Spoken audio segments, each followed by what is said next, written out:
ఆయన కృపని జ్ఞాపకం చేసుకుంటాడు.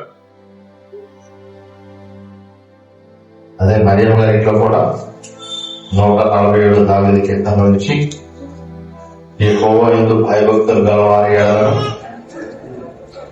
ఆయన కృప కొరకు కనిపెట్టడం ఎదురు చూసే వారి పట్ల ఆయన ఏం చేయమన్నాడు? ఆనందించేవాడు.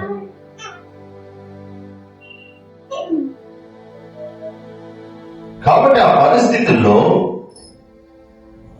దావీదు ఆయన కృపని జ్ఞాపకం చేసుకుంటూ ఆయన కృపని కొరకు కనిపెడుతూ ఏమన్నాడు? నీ కృప నా జీవము కంటే అది గొప్ప మంచిది. నేను జీవించే ఈ జీవితం కంటే నా పట్ల నీ కృప మంచిగా చాలా కృపని జ్ఞాపకం చేసుకుంటూ ఆశ్రయిస్తున్నాడు. అది మనం ధ్యానం చేసేసాం.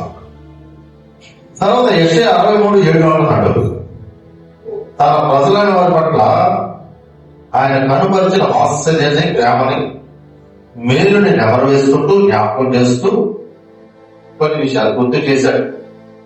ఏంటవి?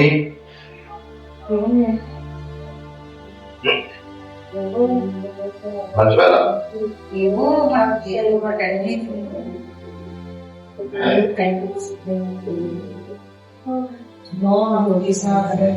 ఏదైతే ఇక్కడ మీకు బోధింపబడతారో ఇంటికి వస్తే చదువుకోండి,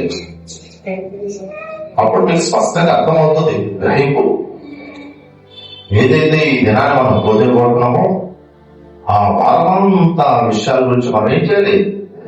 ఆయన స్థితించాలి. ఆయన స్థితించడానికి కొన్ని మంచి ఆత్మీయ తలపులు అర్థమానం పాడేది పాటే అదే దినదినము మనం నూతన పరచబడే అనుభవం.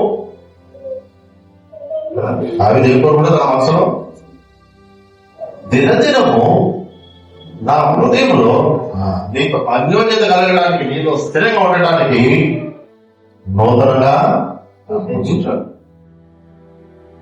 ఏమన్నాడు ఇక్కడ? యెహోవా మనకు చేసిన వాటిని బట్టి యెహోవా కృపాతిశయమును, యెహోవా స్తోత్రములను గానము చేతును, తన వాత్సల్యమును బట్టి కృపా బాహుల్యమును బట్టి ఇశ్రాయేలు యొక్క వంశస్థులకు ఆయన చూపిన మహా కనికరమును నేను ప్రకటిస్తాను. యెషయా ద్వారా తన భక్తుని ప్రజలకి ఏంటి తన కృప అంటే 9వ వచనంలో చెప్తున్నాడు. ఆయన కృపను ఏదైతే కాకొచ్చాడ, వారు పడిన ప్రతి యావత్ బాధలో, వారు పడిన ప్రతి బాధలు కూడాను ఆయన కూడా బాధపడ్డాడు. అదంతా శాస్త్ర తలపు. మనం అనుకుంటా ఉంటాం బాధలు వదిలేశాడు. ఆయన బాధలు వదిలేసేవాడు కాదైనా. ఆయన బిడ్డలు బాధపడతా ఉంటే ఆయన కూడా ఏం చేసేవాడైనా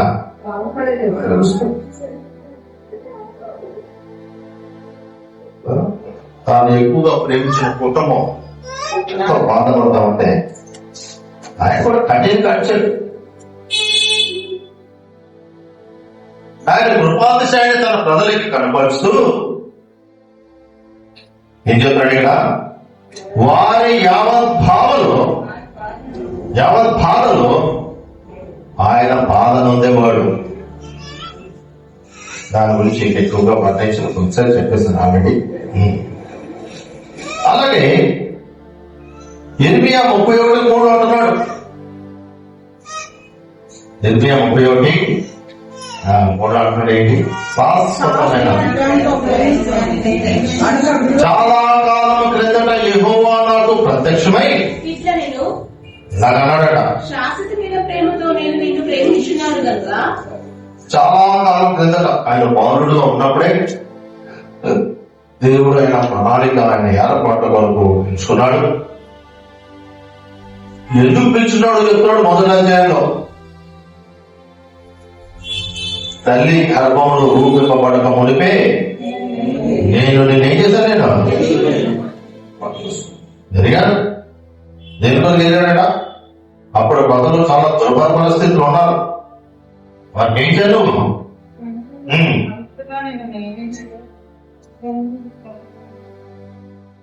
గర్భం నుండి బయలుపడక మునిపే నేను నిన్ను ప్రతిష్ఠించాను, జనములకు ప్రవక్తగా నేను నియమించాను. ఈయన అన్నాడు, అయ్యో భగవాన్, నేను బాలుడు కదా, చిన్నపిల్లడు కదా, నేను ఎలా చేయను? నీ నువ్వు బయలుపరిచింది నేను వాళ్ళకి ఎలా బయలుపరచగలను అని చూడండి ఆలోచన. నేను బాలుడనే మాట్లాడటం నాకు శక్తి చాలదే, నేను బాలుడని అనవద్దు, నేను పంపువారి యొద్దకు నువ్వు వెళ్ళాలి, నీకు ఆజ్ఞాపించిన సంగతులని నువ్వు చెప్పాలి, వారికి భయపడకూడదు. ఇదిగో నేను విడిపించటకు నేను నీకు సాకులు చెప్తాను తెలియదు.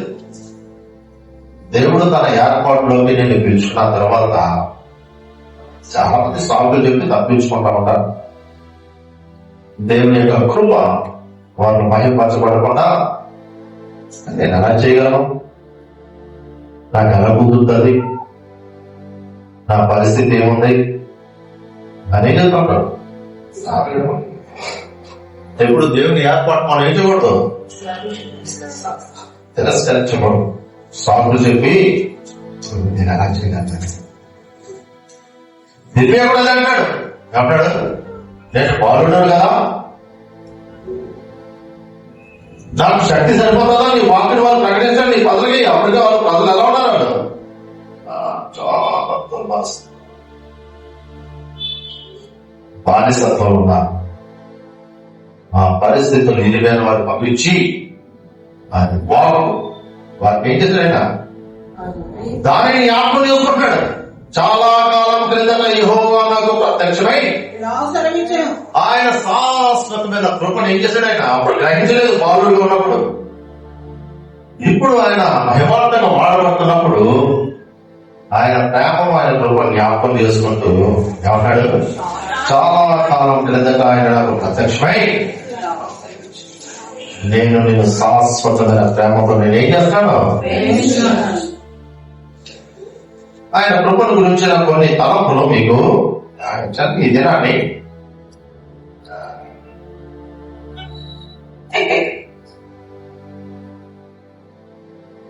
ఆ కృప యందు తన ప్రజలైన వారి అనేది విశ్వాసం ఉంచిన వారికి కనపరిచే ఆయన శ్రేష్టమైన లక్షణాలు,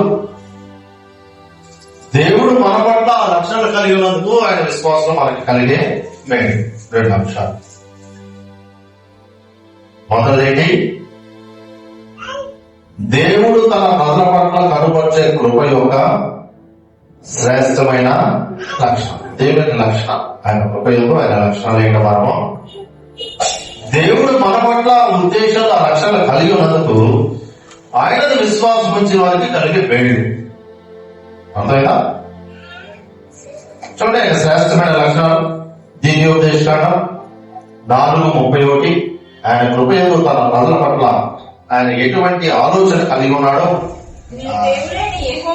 నీ దేవుడైన యెహోవా ఆయన ఏంటంట, ఆయన శ్రేష్టమైన లక్ష్యం ఏంటి, ఆయన ప్రజల పట్ల ఆయన ఎటువంటి లక్ష్యం కలిగి ఉన్నాడు, కనికరం. గనుక నేనేం చేయలేడు, ఆయన నీ చెయ్యి ఆ విడువడు, నిన్ను నాశనం చేయడు.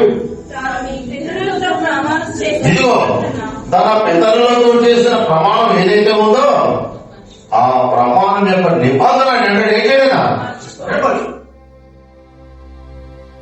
తన ప్రజల పట్ల ఆయన కృపయందు ఆయనకున్న శ్రేష్టమైన లక్ష్యం ఏంటి, మనం ఆరాధించడానికి ఆయన గుణం, ఆయన లక్ష్యం ఏంటి, మొట్టమొదటి ఏంటి, ఆయన కనికరం గల దేవుడు. మోషే చెప్తున్నాడు తన ప్రజలతో, ఇదిగో మీ దేవుడు ఆయన కనికరం గల ఆ దేవుడు. ఇంకోటి,